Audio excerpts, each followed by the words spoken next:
Hey there, it's 3 o'clock on a Tuesday. We all know what that means. Another riveting episode of Behind Breaking Bond.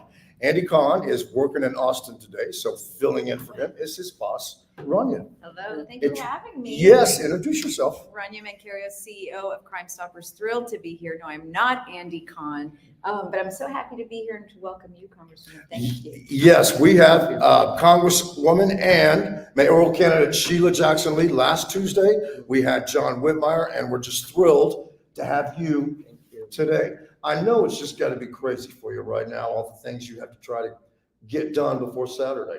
Well, we do have to either duplicate ourselves or just enjoy crisscrossing the city. So I enjoy crisscrossing the city, going from east to west, the north to south, and in between doing debates, as we did last evening, televised debate.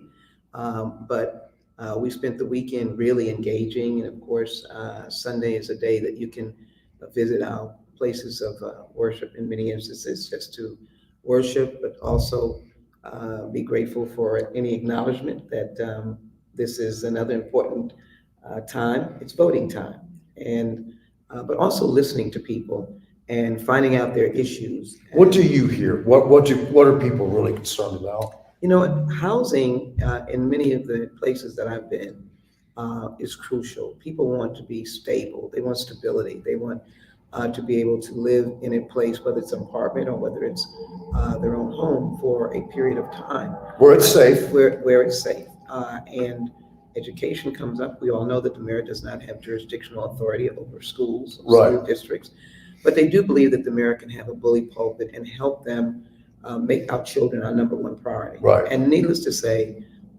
just by the news reports that you all ably do, we know that crime is something we have to get more than a handle on. We've got to push it back, and we've got to make sure that we come to a time where senior citizens can walk down the street without being attacked by a teenager. Yes. And frighten them to death. And I make that commitment. In the debate, the most recent debate yesterday, I think you and John both agreed that you would keep Chief Troy Fenner.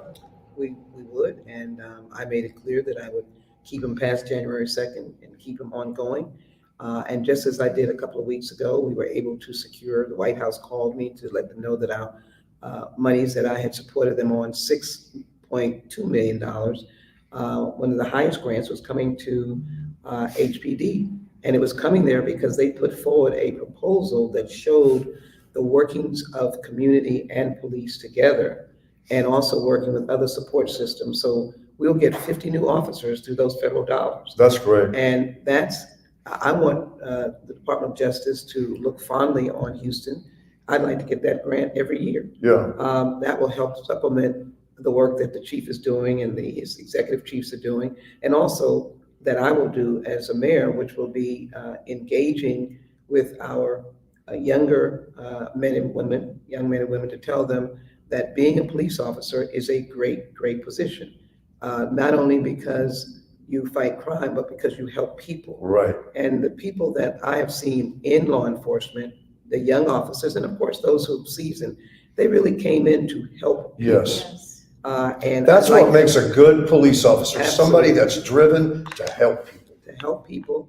And I think one of the things that needs to be done, and I'm good at it, I want to show up at roll call. I want to show up at some of the substations, not to keep them from doing their job, but to give them a personal applause. Show your support for what they do.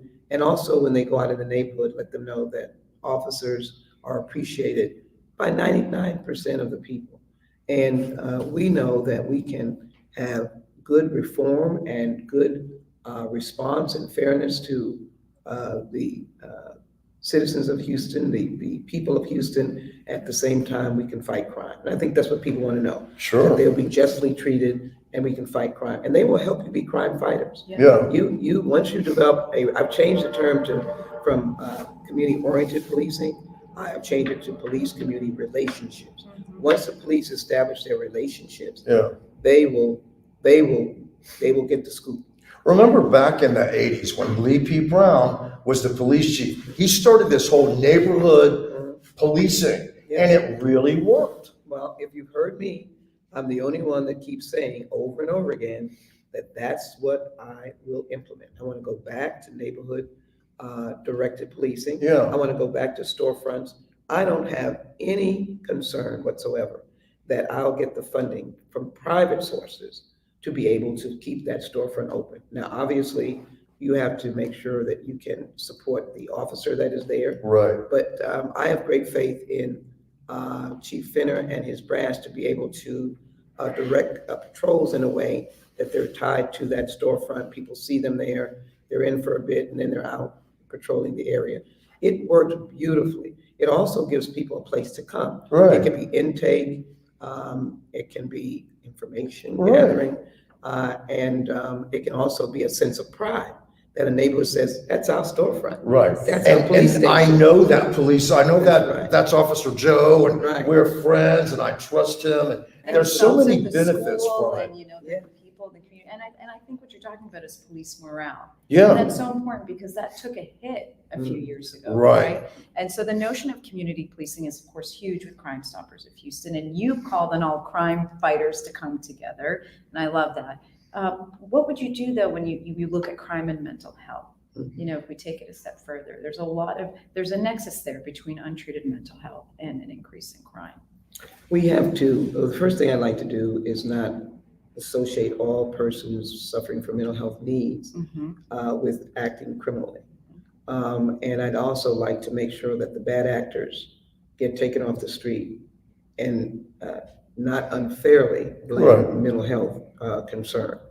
But the true essence of being able to do crime fighting in the best way, you're right, Randy, is to have a strong infrastructure of mental health services.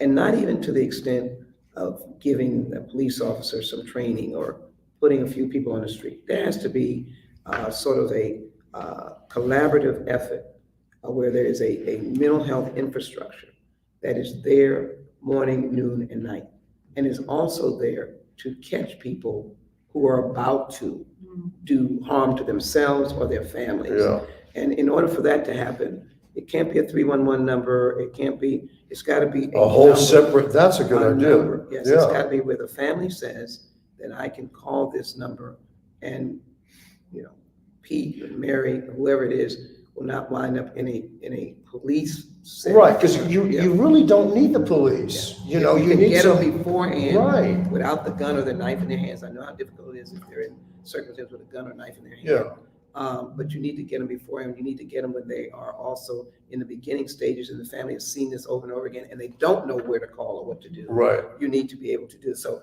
I want to, you know, when you're a mayor, you can help advocate. So one thing we do need, so I do want to put that separate infrastructure in, but one thing we also need is to be able to advocate for the resources that would create. Harris Center, of course, is our mental health arm out of Harris Right.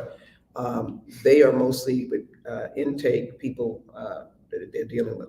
We need more beds, we need more youth beds, but at the same time, I think the infrastructure that I'm talking about, how can I work on outpatient right, help that these people can get if they just need to undo the crisis that they're in and they can go back to their level or somewhere else, right. someone else. I mean, it's So, not and a that helps crime our to police. be, suffer from mental illness, I mean, that's not a crime. It's not a crime, but I do want to distinguish those who are violent actors, Yes. violent offenders. We want them off the street, but everybody knows that a mayor and city council and the chief are not judge and jury or prosecutors, and that is a separate system Right, that one could, advocate, but we have to do what we can do. And I think the infrastructure of mental health, I also believe in collaborating with all of our groups, Crime Stoppers included, and, Mental Health Association of this community and other groups that deal with these issues. Harris Center, I know there's collaboration, but I think as a mayor, you could really bring these elements together so that we could immediately targeting that aspect of violent crime or crime in and of itself. But if the mayor stands up and says these violent criminals must be gotten off the street, now officers are helping us do it, they can also do a nod to our system that is our complementary system to help them do what they need to do. And I don't mind as a mayor advocating for more resources for my judicial system. yeah, Right now, I'm writing a bill in Washington that is dealing with protecting our judges. It's legislation to stop the attacks and threats against judges. We haven't finished writing it yet, but we're going to introduce that because we know there was a district judge, not in Houston, Texas, shot and killed just a Yes. few weeks ago. I mean, no one that works in law enforcement, whether you're a police officer, a prosecutor, a judge, you should not be in fear of your life for doing your job. So, Rainey, I think the mental health component is one where we can make a lot of friends by collaborating with a lot of people, and both public and private. And we need to speak more about it as well.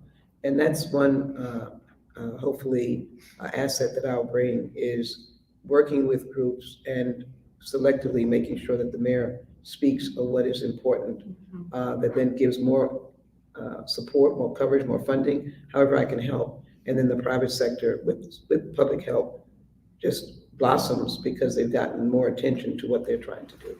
Save more lives. We appreciate your collaborative spirit. I mean, Yes. We've been working together for a long time. And if you're gonna get a call at 2 a.m., it's gonna be from Congresswoman Sheila Jackson Lee that says something just happened in our area and we need you. And I want to help and I want to contribute. And she Yeah. does, and you do.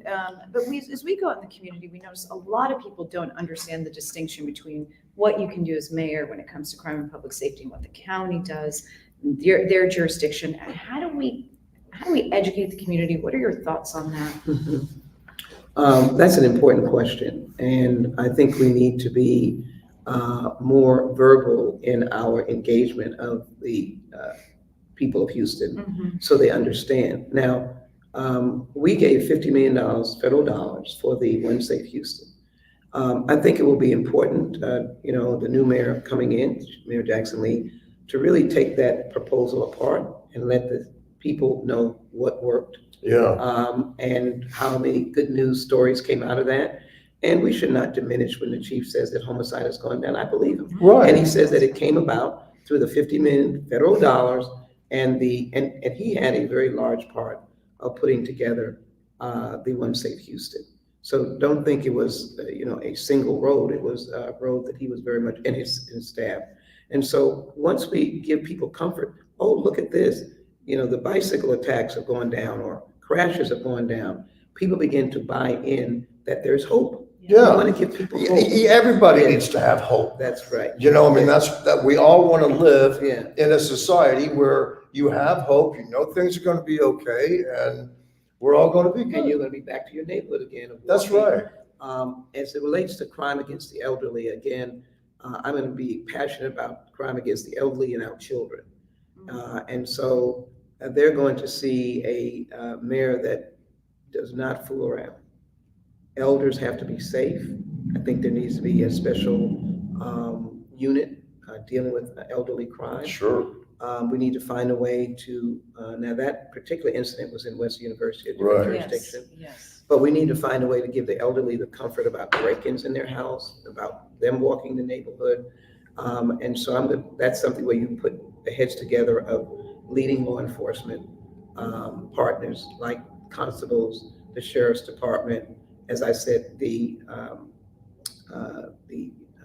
school district police. There's a lot of them. Yes. And they're out. Their job is the school. I want to take it away from them, but they do survey the area. Right. So they can be helpful. Metro Police, sometimes I always forget them. But I always want to emphasize, as people say I use federal a lot, yes, because I want a closer working relationship with that resource that's there for us. The only reason that they're here is because that's the idea. They're taking care of the region of the city. And so the FBI, huge complex, so a lot Right. of officers, a lot of agents, ATF, a lot of agents, DEA, and DEA has just recently been engaged with local policing on drug gangs, which can be very violent. U.S. Marshals were very active in getting a fugitive that had shot the deputy a while back. They were able to secure this perpetrator out of that home that they had to literally tear apart. But that was a great working relationship. Yeah. And I've used them many years back when a child predator bothered me too much. I just insisted that the FBI sort of get involved. And I think their very presence, help bring that person finally to justice. I could see where your years and years of federal contacts would really be beneficial. I'd want to use them for us. And I'm telling you, we're happiest in Washington when we can see the evidence of our work in our local communities. It's great to pass great laws, and we do, but you also need someone that I've had the privilege of being, which is working with those agencies. And my message to Houston is, I don't want to leave one dime in Washington that belongs to you. That's great. And however it can be used for the environment. I've got another piece of legislation called the George Floyd Trust and Integrity Act that is dealt only with giving resources to police officers. And I just might say, his brother lives here. Right, yes, he does. The brother who we know most. A really, really nice guy. A really A nice great guy. And that family has worked so hard to embrace law enforcement They have. and to show them that they understand the difference, that they support law enforcement. So this was named his brother right in the aftermath. I went the route of how do we work better with police officers. It gives more training for issues like de-escalation and issues of interacting with the community, gives the police federal resources to do all of that. And that's what I hope we'll see in the federal police partnership, resources for more officers, resources for smart policing, new technology, and the resources for professional development. And we need that, right? Yes, You know, yes. We were in a meeting just this morning and we had visitors here at Crime Stoppers and they were talking amongst themselves about how they're looking for property outside of Houston. I said, oh, I'm sorry, don't mean to interrupt you, but Yeah. they said, no, a lot of people want to move out of the city. Yeah. Why do you want to move out of the city? No, crime. Yes. Crime. And I said, but it's, the numbers are trending down. Now, I'm of the camp that we have to celebrate when the numbers go down, Right. but we are not going to stop until the numbers go from an all-time high to an all-time low. Absolutely. 'Cause that's what we Absolutely. deserve. And you do, and when it And comes that's to what we murder, want. Yeah. I think you have to, in the equation, you have to include the fact that we have the best trauma center at the Yes. medical center. Yeah. And there are people that are shot that because of Yeah. Ben Tom, Yeah. they live. They live. Yeah. They So, live. but how do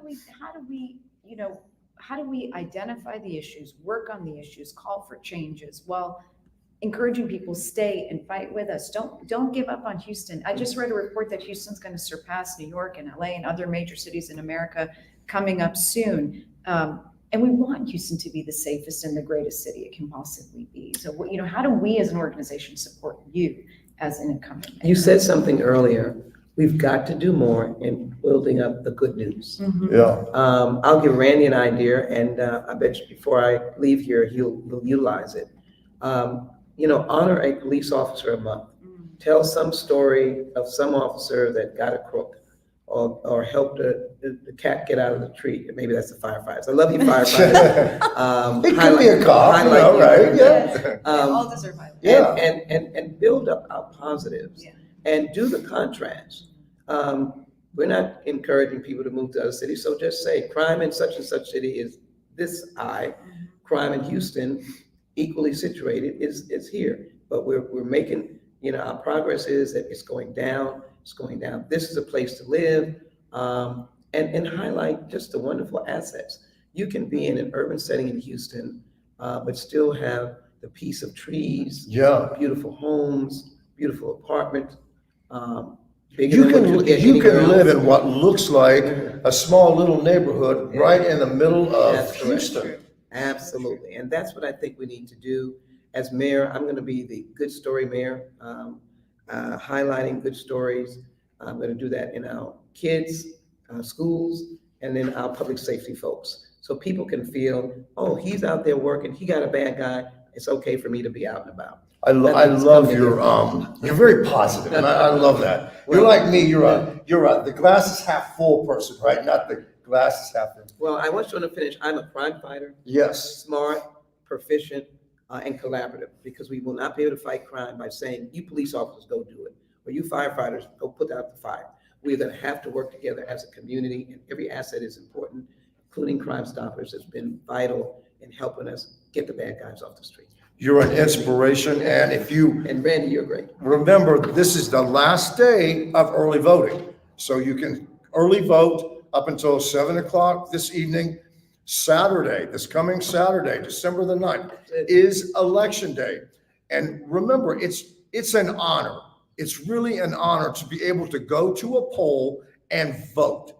When you live in a democracy, this is your chance to be heard. You get your voice heard, right? And no matter who you're going to go vote for, just go vote.